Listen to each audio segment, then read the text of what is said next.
فرزند زہرا یہ حالات برے ہیں. کاشانۂ بصیرت ایک ایسا مکمل یوٹیوب چینل جس پر محروم بصارت کے لیے بالخصوص اور تمام افراد کے لیے بالعموم سینکڑوں کی تعداد میں اسلامی کتب دستیاب ہیں. لہذا گزارش ہے کہ آپ اپنی ذمہ داری نبھاتے ہوئے کاشانۂ بصیرت کو سبسکرائب کرنے کے ساتھ ساتھ بیل آئیکن کو پریس کیجیے تاکہ آپ علم کے حصول کے ساتھ ساتھ مذہب اہل بیت کی اشاعت میں بھی اہم کردار ادا کرتے رہیں. کاشانۂ بصیرت. فرزند زہرا یہ حالات برے ہیں. بسم اللہ الرحمن الرحیم. السلام علیکم سامعین. کاشانۂ بصیرت کا یوٹیوب چینل اور میں ہوں سیمی زوار. ہم کتاب پڑھ رہے ہیں کلام امیر المومنین علی علیہ السلام، شرح نہج البلاغہ، تالیف آیت اللہ ناصر مکارم شیرازی، ترجمہ زیر نگرانی مولانا سید شہنشاہ حسین نقوی، پیشکش باب العلم دار التحقیق کراچی. اللہم صلی علی محمد وآل محمد وعجل فرجہم اجمعین. آئیے باقاعدہ ریڈنگ کا آغاز کرتے ہیں. یہ ہے ریڈنگ کا پارٹ نمبر 5. ہم نے پارٹ 4 میں بھی خطبہ 182 پڑھا جو کہ ابھی تک جاری ہے، اور ہم نے اس سے پہلے پارٹس میں اس کو پڑھنے کا آغاز کر دیا تھا. اب ہم خطبے کے یوں سمجھ لیجئے ہم نے جو لاسٹ نشست میں نکات پڑھنے شروع کیے تھے، جو کہ میرے خیال ہے کہ چوتھا حصہ میں دیکھ لیتی ہوں، آپ کو بتاتی ہوں کہ ہم نے کون سا حصہ پڑھ لیا تھا. ہم نے پانچواں حصہ پڑھ لیا تھا، اور اس کی شرح و تفسیر پڑھ لی ہے. نکات بھی پڑھنے کا آغاز کر دیا تھا، اور اب ہم نکات میں پہلا ہم نے پڑھا تھا حضرت سلیمان علیہ السلام کی شان و شوکت اور آپ علیہ السلام کی موت.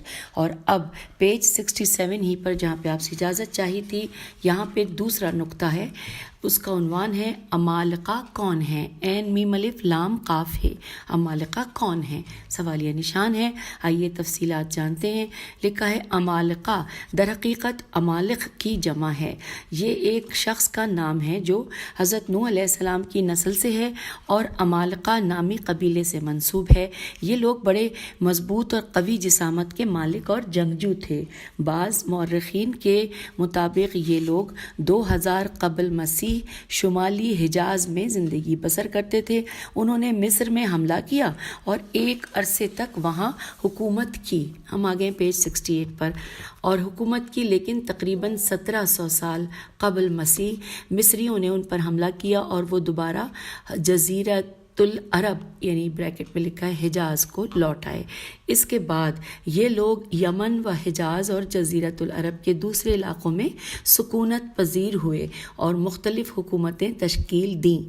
قرآن کریم نے حضرت موسیٰ علیہ السلام نیز بنی اسرائیل کی بیت المقدس آمد کے موقع پر جن جابروں کا ذکر کیا ہے ان کا تعلق بعض مفسرین کے مطابق عمالقہ کی ہی نسل سے تھا. آخرکار موسیٰ علیہ السلام کے حکم پر بنی اسرائیل کے سالار یوشع نے یہ واو شین عین نے ان سے جنگ کی اور ان پر غلبہ پایا. عمالقہ بہت طاقتور قوم تھی جنہوں نے مضبوط حکومتیں تشکیل دیں اور صدیوں حکمرانی کرتے رہے، اور آخرکار یہ سب تباہ و برباد ہو گئے. اب صرف ان کا نام تاریخ کی کتب میں باقی رہ گیا ہے. جبھی تو امیر المومنین علیہ السلام نے اس خطبے میں فرمایا کہ کہاں ہے عمالقہ اور فرزندان عمالقہ انورٹڈ کاما کلوز. اور یہاں پر کچھ اس حوالے سے تفصیلات ہیں حاشیے میں دی گئی ہیں. لکھا ہے کہ محمد فرید وجدی کی انسائکلوپیڈیا دبخ دال یہ بے دی دال بے خے دال الف دبخدا کی لغت نامے نیز سورہ مائدہ کی آیت نمبر 22 کے ذیل میں موجود تفاسیر کی طرف رجوع فرمائیں. اب آگے چلتے ہیں. اگلا نقطہ یعنی ہم نے ایک عمالقہ کے بارے میں پڑھا. تیسرا نقطہ ہے فرائنہ مصر. فیر الف عین نون حمزہ ہے. فرائنہ مصر. مصری بادشاہوں کا عمومی نام فرعون تھا، جیسا کہ سلاطین روم کو قیصر اور شاہان ایران کو کسرا کے نام سے پکارتے تھے۔ حضرت موسیٰ علیہ السلام کے زمانے کے فرعون کا نام رامسیس دوم تھا، رے الف میم سین یہ سین رامسیس دوم تھا، جبکہ حضرت یوسف علیہ السلام کے زمانے کے فرعون کا نام ریان بن ولید تھا، رے یہ الف نون یہ کے اوپر تشدید ہے، ریان بن ولید تھا۔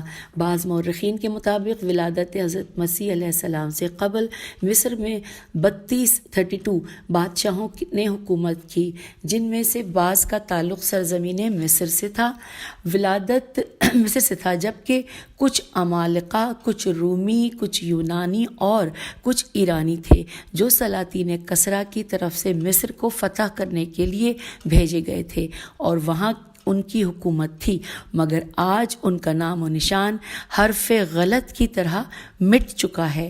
اور اب آئیے چوتھا نقطہ یہاں پر لکھا ہے، ہیڈنگ ہے اصحاب رس، رے کے اوپر فتح ہے اور سین کے اوپر تشدید ہے، تو ہم نے زور دے کے پڑھنا ہے اصحاب رس۔ اس میں لکھا ہے لفظ رس کے اصل معنی مختصر نشانی اور اثر کے ہے۔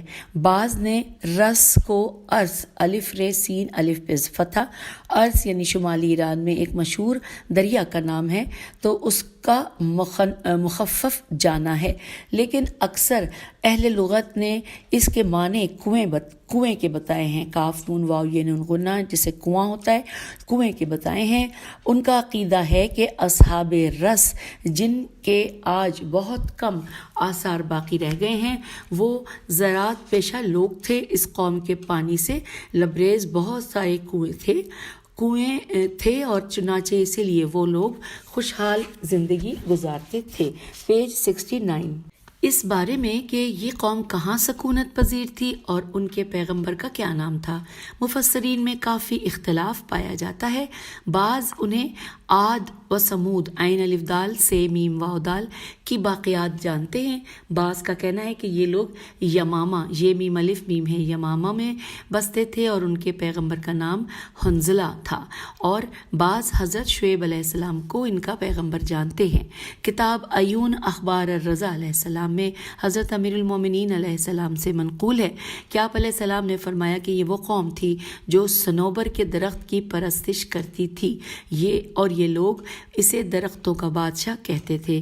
ان کے 12 آباد شہر تھے جو رس نامی دریا کے کنارے واقع تھے۔ ان شہروں کے نام یہ تھے آبان، آزر، دئی، اچھا ہجے کر لیتے ہیں، الف مدہ بے الف نون آبان، الف مدہ زال رے آزر، اور دئی جو ہے دال کے اوپر زبر ہے اور پھر چھوٹی یہ، اگر زبر نہ ہوتا تو اس کو ہم دی پڑھتے۔ اگلا ہے بہمن، بے ہے میم نون بہمن، پھر ہے اسفند الف سین فے نون دال، پھر ہے فرور دین فے رے واو رے دال یہ نون، پھر ہے ارد بہشت الف رے دال بے ہے شین تے، اور اس کے بعد اگلا نام ہے خرداد خیر دال الف دال، پھر ہے تیر تے یہ رے تیر، پھر ہے مراد میم رے الف دال، اور پھر اس کے بعد ہے شہر یور اور مہر، یہ واو رے یور اور میم ہے رے مہر۔ ایرانیوں نے اپنے مہینوں کے نام بھی انہی سے اخذ کیے ہیں۔ یہ قوم اس درخت کے لیے قربانی کرتی تھی اور جب وہ قربانی کو جلاتے اور اس کا دھواں آسمان کی جانب اٹھتا تو وہ درخت کے سامنے سجدہ ریز ہو جاتے تھے۔ جب یہ قوم کفر اور بت پرستی میں ڈوب گئی تو اللہ تعالیٰ نے اپنے بنی اسرائیل سے ایک پیغمبر کو ان کی جانب بھیجا، لیکن یہ ایمان نہیں لائے۔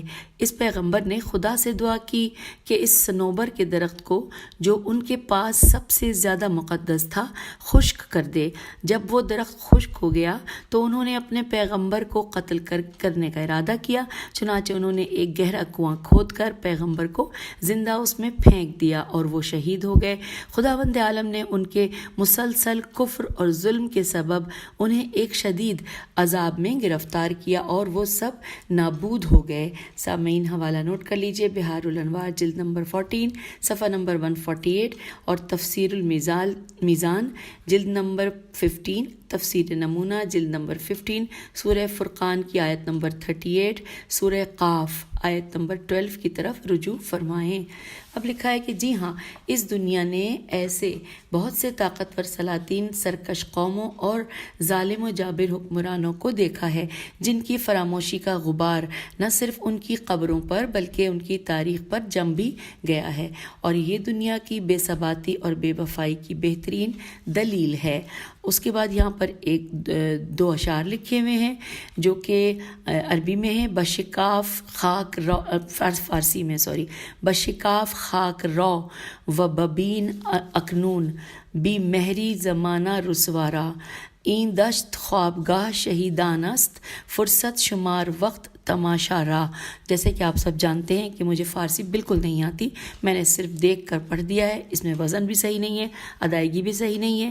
جو لوگ فارسی جانتے ہیں ان سے خاص طور پہ معذرت۔ لکھا ہے اس کا ترجمہ کہ زمین کا سینہ چاک کر دو اور ظالم زمانے کی بے رخی کا مشاہدہ کرو، یہ دشت شہیدوں کی خوابگاہ ہے، لہٰذا نظارے کی فرصت کو غنیمت جانو۔ اور یہاں پر انورٹڈ کاما کلوز کہ ہم نے وہ جان لیا کہ اس کا ترجمہ کیا تھا فارسی کے اشعار کا۔ اب آئیے ہم پڑھنے جا رہے ہیں خطبہ 152 کا چھٹا حصہ۔ ہم 5 حصے مکمل کر چکے ہیں۔ چھٹے حصے میں عربی میں کہاں سے کہاں تک ہے، آئیے آپ کی سماعتوں کی نظر۔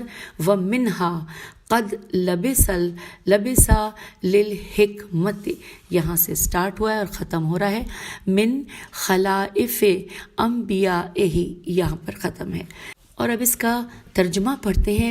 اس سے پہلے کہ ترجمہ پڑھا جائے انورٹڈ کاما میں ایک چھوٹا سا جملہ لکھا ہے کہ اسی خطبے کے ایک حصے یا حصہ تو انورٹڈ کاما کہ وہ حکمت کی سپر پہنے ہوگا اور اس کو اس کی تمام شرائط و آداب کے ساتھ حاصل کیا ہوگا، جو یہ ہیں کہ ہمتاً اس کی طرف متوجہ ہو، اس کی اچھی طرح شناخت ہو اور دل علائق دنیا سے خالی ہو، عین لام الف حمزہ قاف، چنانچہ وہ اس کے نزدیک اسی کی گمشدہ چیز اور اسی کی حاجت و آرزو ہے کہ جس کا وہ طلبگار و خواستگار ہے۔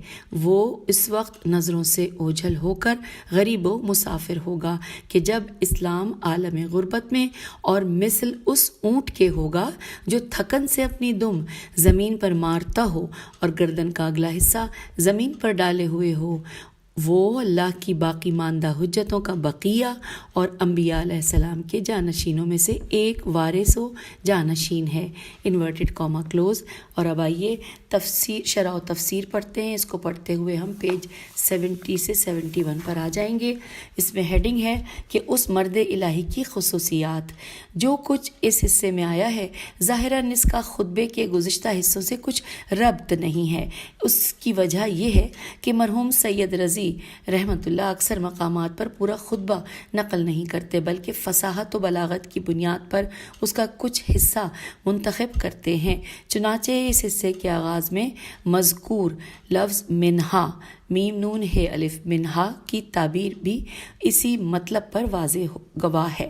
یہ اس امر کا سبب بنا ہے کہ یہ حصہ اور اس کی ضمیروں کے مراجع مبہم رہ جائیں اور ہر شارح ان کے بارے میں کوئی احتمال پیش کرے، لیکن ہمارے عقیدے کے مطابق مجموعی طور پر اس حصے میں ایسے قرائن موجود ہیں جو ہر قسم کے ابہام کو دور کرتے ہیں۔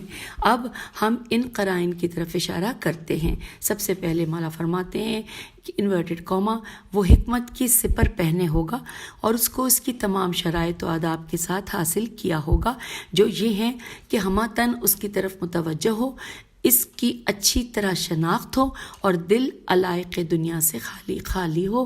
Inverted comma close. اس حکیم شخص سے مراد کون ہے جس کا پورا وجود حکمت ہی حکمت ہے اور جس نے آپ علیہ السلام کی توجہ کو اپنی طرف مبذول کیا ہے اور اسے اس کے تمام آداب کے ساتھ اپنا لیا ہے۔ اس بارے میں متعدد احتمالات پیش کیے گئے ہیں، جن میں سے ہم چند احتمالات کو ذیل میں بیان کرتے ہیں۔ نمبر 1، ایک گروہ اس بات کا قائل ہے کہ امیر المومنین علیہ السلام کا یہ کلام حضرت امام مہدی علیہ علیہ السلام نیز آپ علیہ السلام کے زمانہ غیبت اور قیام کی طرف اشارہ ہے۔ ابن ابی الحدید نے اس نظریے کو علماء امامیہ سے منسوب کیا ہے۔ وہ شروع میں اس نظریے کو قبول نہیں کرتے تھے، لیکن بعد میں اس اعتبار سے قبول کرتے ہیں کہ اس سے مراد وہ شخص ہے جو آخری زمانے میں پیدا ہوگا اور اس کا نام مہدی علیہ السلام ہوگا۔ دوسرا یہاں پر تو جب انہوں نے کہا تھا نا کہ ہم نے پڑھا تھا کہ جن میں سے ہم مختلف احتمالات پیش کیے ہیں، جن میں سے ہم چند احتمالات کو ذیل میں بیان کرتے ہیں، پہلا پڑھ لیا۔ دوسرے نمبر پہ لکھا ہے فلسفیوں کا کہنا ہے کہ اس سے مراد نمایاں اور ممتاز عرفاء ہیں جو ہر زمانے میں لوگوں کے درمیان موجود ہوتے ہیں۔ تیسرا، بعض صوفیوں سے نقل ہوا ہے کہ اس سے مقصود اولیاء الہی اور راہ حق کے سالکین ہیں جو ہمیشہ روئے زمین پر موجود ہوتے ہیں۔ چوتھا، فرقہ معتزلہ کے ایک گروہ سے نقل ہوا ہے کہ اس سے مراد وہ مومنین ہیں جو عدل و توحید کے عالم ہیں اور جن میں سے کچھ افراد ہر زمانے میں لوگوں کے درمیان دکھائی دیتے ہیں، لیکن جب ہم اس حصے کے آخر تک امام علیہ السلام کی تعبیرات کی تشریح کرتے ہیں تو واضح طور پر معلوم ہوتا ہے کہ امام مہدی علیہ السلام کے بغیر ان عبارتوں کی تفسیر مکمل ہی نہیں ہو سکتی۔ اور اب ہم پیج 72 پر آ گئے ہیں۔ لکھا ہے بہرحال جو یہ عربی کا ایک چھوٹا سا جملہ ہے کہ قد لبسا للحکمت جنتہا کی تعبیر اس بات کی طرف اشارہ ہے کہ وہ صاحب حکمت ہے اور اس نے حکمت کی حفاظت کے لیے زرہ پہن رکھی ہے، جس سے مراد تقوی و پرہیزگاری کی زرہ ہے، جیسا کہ معروف حدیث میں ہے۔ آئیے حدیث کا ترجمہ پڑھتے ہیں۔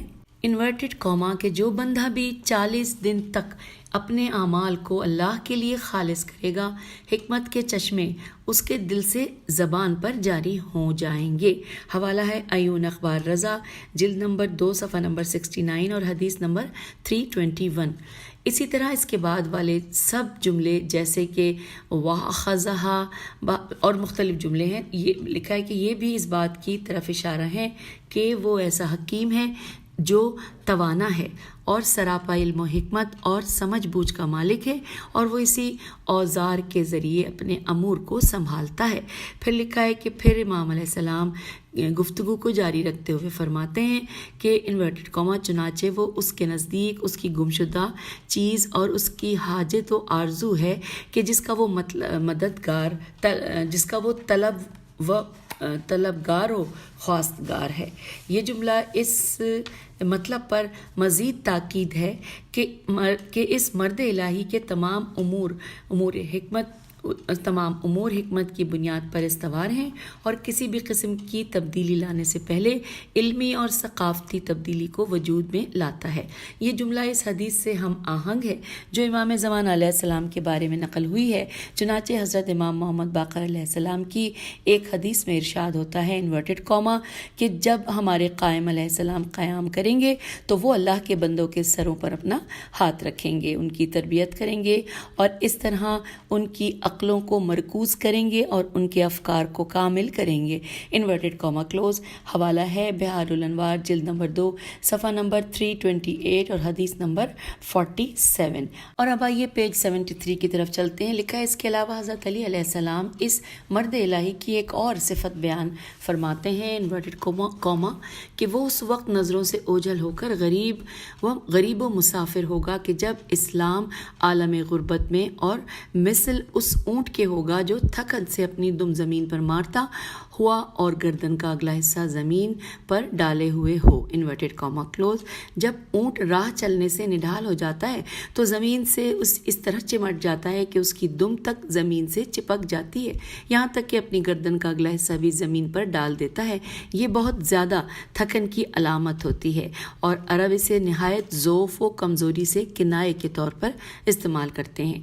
یہ جملہ اس مرد الہی کی ایک اور عظیم صفت کی جانب واضح اشارہ ہے کہ اس کی غیبت کے زمانے میں اسلام اور مسلمین بہت زیادہ کمزور ہو جائیں گے اور دشمن اسلام کو مٹانے کے لیے ہر طرف سے اٹھ کھڑے ہوں گے۔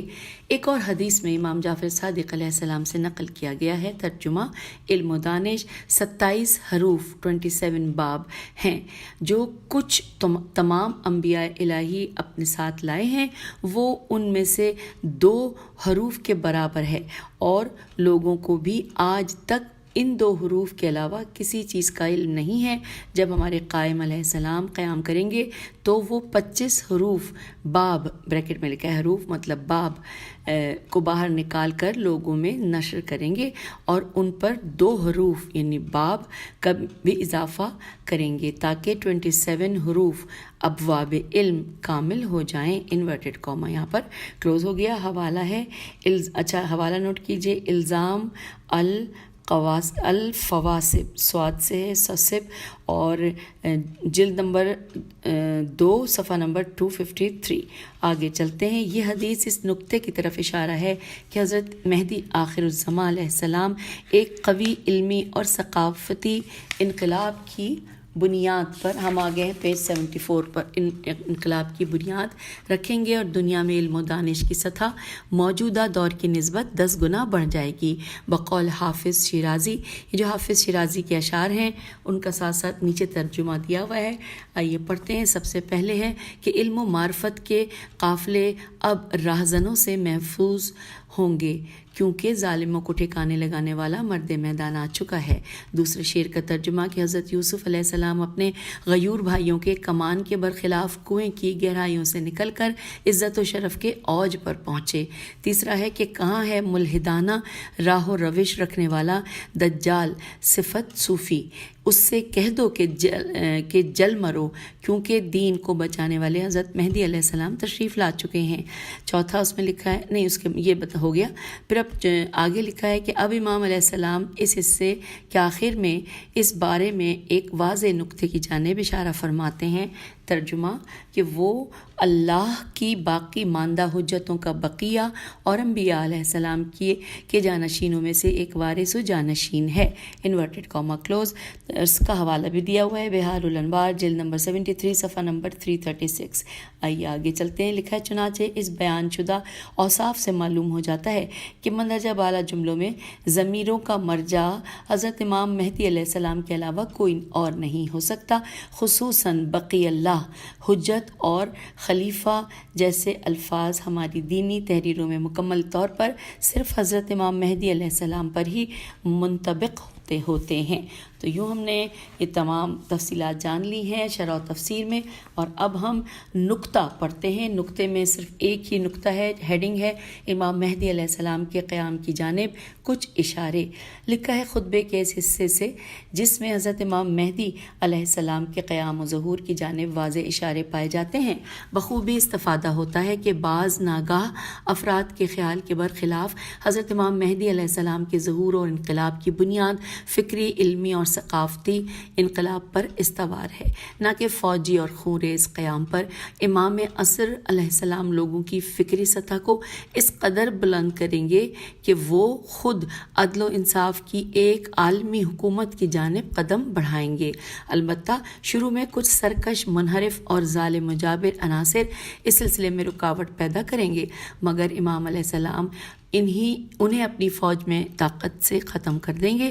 امام مہدی علیہ السلام ہمیشہ علم و دانش کی طلب اور اپنی امت کی علمی سطح کو بلند کرنے میں کوشاں ہوں گے، اور اپنے جد امجد رسول خدا صلی اللہ علیہ وآلہ وسلم کی طرح زبان حال و قال سے کہیں گے کہ رب زدنی علما۔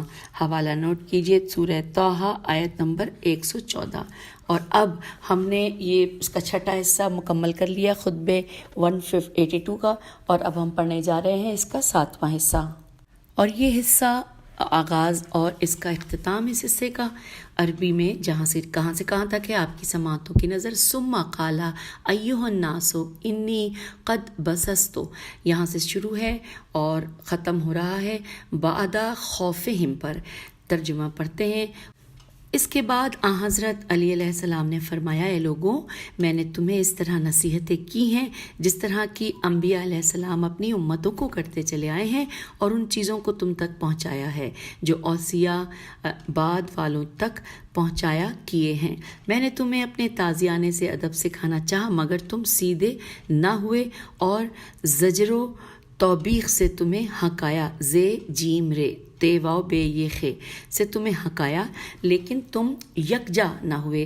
اللہ تمہیں سمجھے کیا میرے علاوہ کسی اور امام کے امیدوار ہو جو تمہیں سیدھی راہ پر چلائے اور صحیح راستہ دکھائے. دیکھو دنیا کی طرف رخ کرنے والی چیزوں نے جو رخ کیے ہوئے تھیں پیٹھ پھرا لی اور جو پیٹھ پھرائے ہوئے تھیں انہوں نے رخ کر لیا. اللہ کے نیک بندوں نے دنیا سے کوچ کرنے کا تہیہ کر لیا اور فنا ہونے والی تھوڑی سی دنیا ہاتھ سے دے کر ہمیشہ رہنے والی بہت سی آخرت مول لی ہے. بھلا ہمارے بھائی بندوں کو کہ جن کے خون صفین میں بہائے گئے اس سے کیا نقصان پہنچا کہ وہ آج زندہ موجود نہیں ہے. یہی نا کہ اگر وہ ہوتے تو تلخ گھونٹوں کو گوارا کرتے اور گدلا پانی پیتے. خدا کی قسم وہ خدا کے حضور میں پہنچ گئے اور اس نے ان کو پورا اجر دیا اور خوف و ہراس کے بعد انہیں امن و چین والے گھر میں اتارا. انورٹڈ کاما کلوز ہو گیا. اور اب آئیے اس کی شرح و تفسیر پڑھتے ہیں. ہم آگے پیج 76 اور 77 پر لکھا ہے. شرح و تفسیر میں ہیڈنگ ہے کہ جو کچھ لازم تھا میں نے بتا دیا، یہ ہیڈنگ ہے. اب آئیے آغاز کرتے ہیں. یہاں پہ مولا کے الفاظ لکھے ہیں اسی خطبے کے کیس کے بعد حضرت علیہ السلام نے فرمایا کہ لوگوں میں نے تمہیں اس طرح نصیحتیں کی ہیں جس طرح انبیاء علیہ السلام اپنی امتوں کو کرتے چلے آئے ہیں اور ان چیزوں کو تم تک پہنچایا جو اوصیاء بعد والوں تک پہنچایا کیے ہیں. میں نے تمہیں اپنے تازیانے سے ادب سکھانا چاہا مگر تم سیدھے نہ ہوئے اور زجر و توبیخ سے تمہیں ہکایا لیکن تم یکجا نہ ہوئے. Inverted comma close. یہ تمام تعبیریں اس بات کی نشاندہی کرتی ہیں کہ امیر المومنین علیہ السلام نے کوفے والوں کی جو سست اور منتشر لوگ تھے ہدایت و رہنمائی کے لیے ہر طریقے کو اپنایا اور آپ علیہ السلام ان کے لیے وسیع پیمانے پر ثقافتی خدمات بھی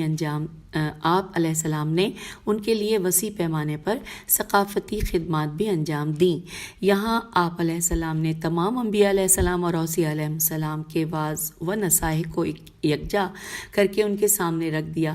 لیکن رحمت الہی کی اس بارش کا اس شورازار زمین پر شین واو رہ شورازار ذی الف رے زمین پر کچھ اثر نہ ہوا.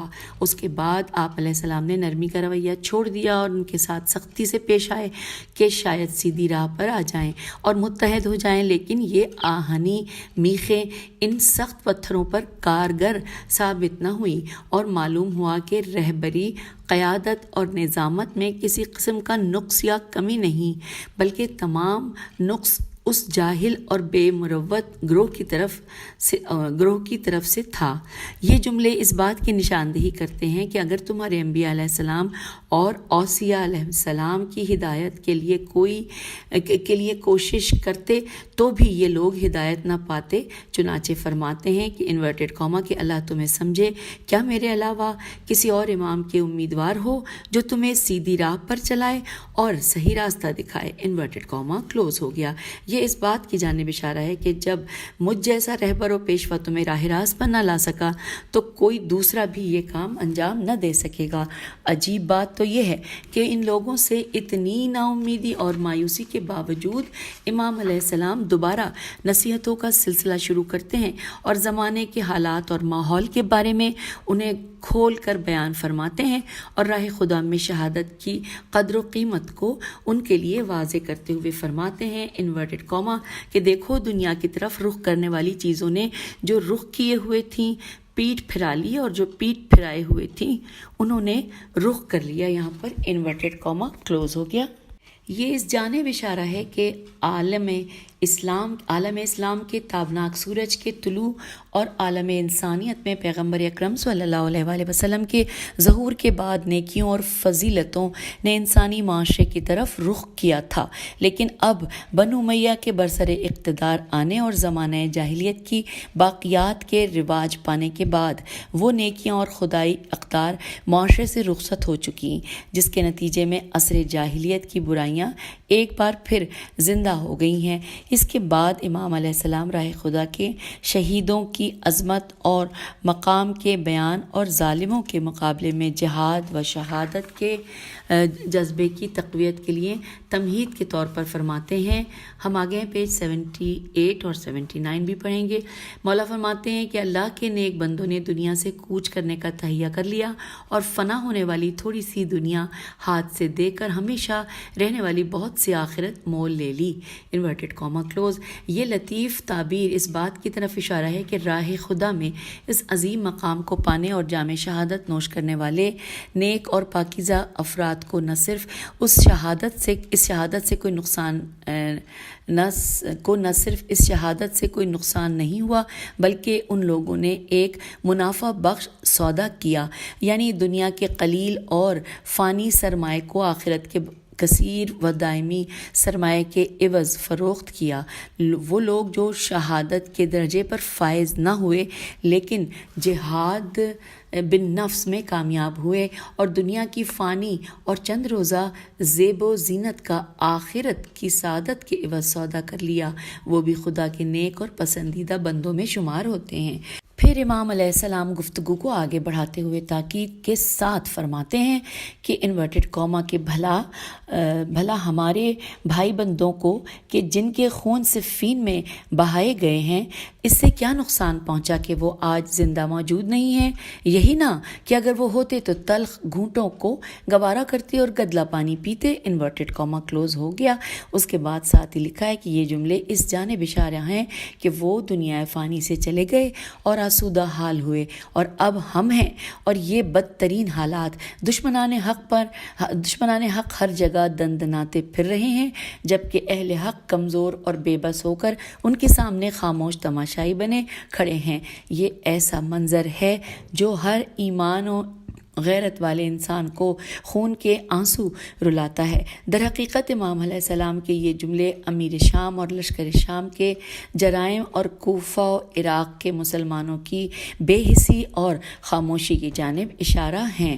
آخر میں امام علیہ السلام کا کلام اوج پر پہنچتا ہے اور مولا کیا فرماتے ہیں، یہاں پر ہم آپ سے اجازت چاہتے ہیں۔ یہ ہم اگلی نشست میں اس کو مکمل کر لیں گے، یعنی کہ خطبہ 182 ہمارا مکمل ہو جائے گا۔ یہاں سے آپ سے اجازت، فی امان اللہ۔ اللہم صلی علی محمد و آل محمد وعجل فرجہم اجمعین۔